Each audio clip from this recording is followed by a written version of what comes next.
Hi everyone, welcome to Moina's Photos. You have seen this photo and I guess that's why you're here. I'm even wearing my Shigure shirt. So pardon me, this will be a very relaxing presentation just to visually show you. I mean, I've done the visuals in the photos and article, but now this is the video content to go into the detail personally on what was the setup for that photo shoot that you all have seen. So let's begin. This flash here is the one that I use for the lights. So let's try it now. Okay, let's have a look at the details. So this is the pool. The pool itself is now kind of sticky to the foam. All right. So as you can see, it is filled with water, and it is a plastic container. Plastic container that is painted blue with water on it. Now I did not use glass or resin or anything because water will give the natural flat surface. If I were to use glass or anything else, I'm concerned of the edges and the other hassle. So yeah, water, cheap, easy, free. So that's why water was chosen as a surface, and it's nice when it's reflective. And once this part is done, I have this. This is a wooden cutout painted, and these are additional wood that is an overhang. You can see that it's an overhang over the edges. So when I place it on the pool, it will fit just perfectly. And up next we have the frame. This is the frame that the signature. So we're looking at this. Let me go into details. It's made of many parts actually. This signature part, with the frame over here, this is 3D printed. And then all the vertical frames are 3D printed as well. So there are 1, 2, 3, 4, 5. I actually printed 6, but I used 5. But for the vertical ones, those are wood pieces. And this L-shaped vertical, they are wood as well. So it took quite some effort to glue them up together. So it's held in place as such. So verticals are 3D printed, PLA, and the horizontals are wood pieces. And they are on this translucent paper. I seem to have some of them lying around. So I use it for diffusing the light. And then there's this part, which is the wall. The wall is of plywood, very simple plywood placed on the frame. I printed the frame to get the accuracy, and the lines are just done with a sharp pencil, of which I manually, on my own, a ruler, pencil, and just slide it across, and that's how it's done. So with everything in place, it looks like this, right? So that is pretty much how it looks like when it's in place. And then there's this 3D printed steps. I 3D printed it just for precision purpose. It's a lot better than my hand cutting, I believe. So this one goes to about here, right? And then we have the main star, Shigure. She is held in place by this thing, which is a wastage. Something that I don't use already. I just cut it out and support her. Support her as she sits. So can you see? See how she sits? It's pretty much like that. I'm not going to do it on this set right now because adjusting it from the back, it can be a bit tricky, and I don't want to get my things wet. Right. And then there's the plant, which is over here. Just a simple vase. And then the plant itself from an aquarium decoration placed at the corner, and you can imagine her just sitting over here, but it's a terribly difficult figure to balance because it's of a sitting posture with bikini, right? And let's move on to the lighting. As you can see right now, I have a nicely lit environment, but the lights in front of me are not the ones used for this one. The light is over here, of which then I place a reflector down over at this side. And then I also have another reflector, which I think does not affect much, but it was still placed at the front, somewhere around here. See, I can't block the camera, but you get the idea. So this is pretty much the setup. It looks simple, I guess. So it looks simple, but coming up with this frame, I had this idea since like 2 years ago, I think. I was discussing with my friend. If you guys know the famous photographer X Korogane blog. Hi Stevenson.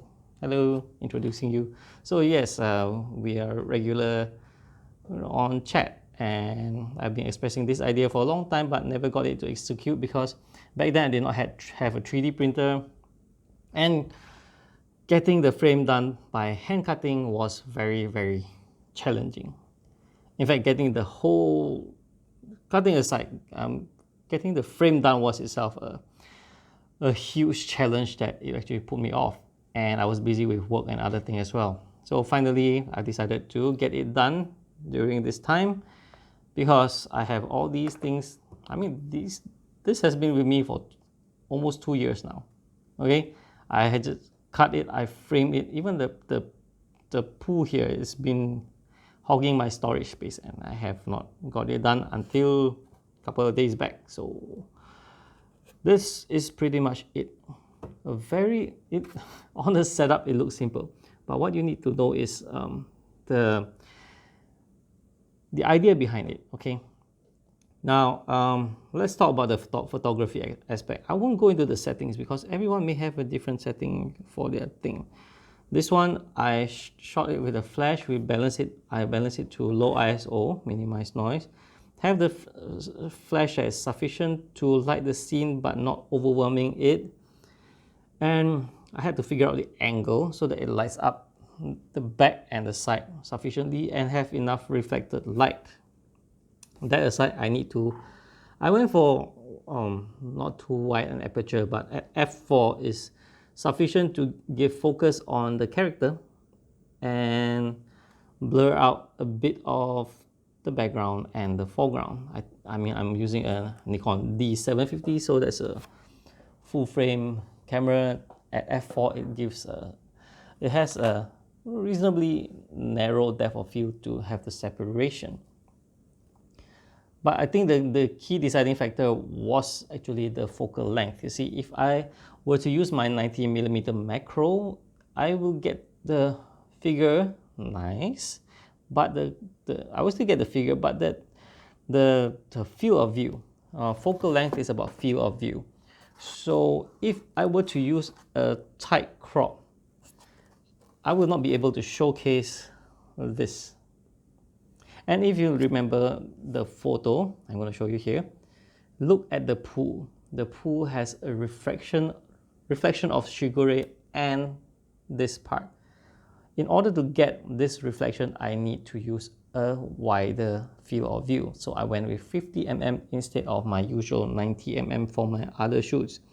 90mm will be too narrow, it won't get the pool, it will not show the other areas. And I went for an aspect ratio of 5:4. I know that the aspect ratio out of an SLR will be 3:2, but I went for 5:4, meaning I took the picture and I cropped it because of this part. Now, if I were to base on the reference, there should be a door here, but the door is dark. And if I can create a door, but it will take time and I don't think it will look good and it will want black piece. So I decided to, well, let's not make the door. Let's just crop it out and just have up to the part of the staircase. See, these are the things that you have in mind when you want to photograph something, and be willing to make changes as well. Initially, I wanted even to have a wall over here with lights, with water and all that, but it's just, if I did create a ceiling actually, but you know, the ceiling will block the light, so I abandoned the idea. And same with that being abandoned, wall is abandoned as well. not only it did shorten my work, but it actually made the work more, I get to complete it easier, better. I mean, I can have the ceiling and the wall, but it will just look very dark because it will be very difficult to emulate the light and capture everything properly the way I envision it. So went with this one. So there's a reflection and all that. There's a deflection or reflection reflector. So the light gets deflected into here, and that's how I got the lighting balance. So basically, in a nutshell, focal length due to my idea of this composition. I mean, I actually wasn't thinking of reflection until my friend Stevenson mentioned water and highlighted about reflection. I, oh yeah, that's something, that's a great thing to take note. So besides the top, I've used the reflection to my advantage by having the top and the figure appearing also in the water. And that's why 50 millimeters was used instead of a tighter focal length. I could have gone for an even wider focal length, but the wider focal length will cover the unnecessary bits. And by going wider, right, I will cover more even to the side, but then the figure will be also smaller. So you want a balance between the figure and the scene. Having too big a scene, very small figure, it's difficult to appreciate. I have difficulty appreciating, I will have difficulty appreciating my work if it's such. Also expressing. If I were to have a tighter crop, the figure will be so emphasized that I will not be showing my hard work, which is the frame and the pool. These are the two signature, the key elements in this scene. So if I did not show the pool nor the frame, it will be a waste of effort. So all right, that's it for this one. Yeah, if you guys like to see more of my work and ideas of how to create diorama and these kind of things, please do remember to subscribe to my channel. And I also, my Instagram, I will try to make more content in the time to come. And as always, if you have been to my YouTube channel, which is this channel, you probably have seen my figurine photography guides and product reviews. More to come. Well, all right, that's it for now. Please do remember to subscribe to my channel. I'll see you guys in the next one. Bye bye.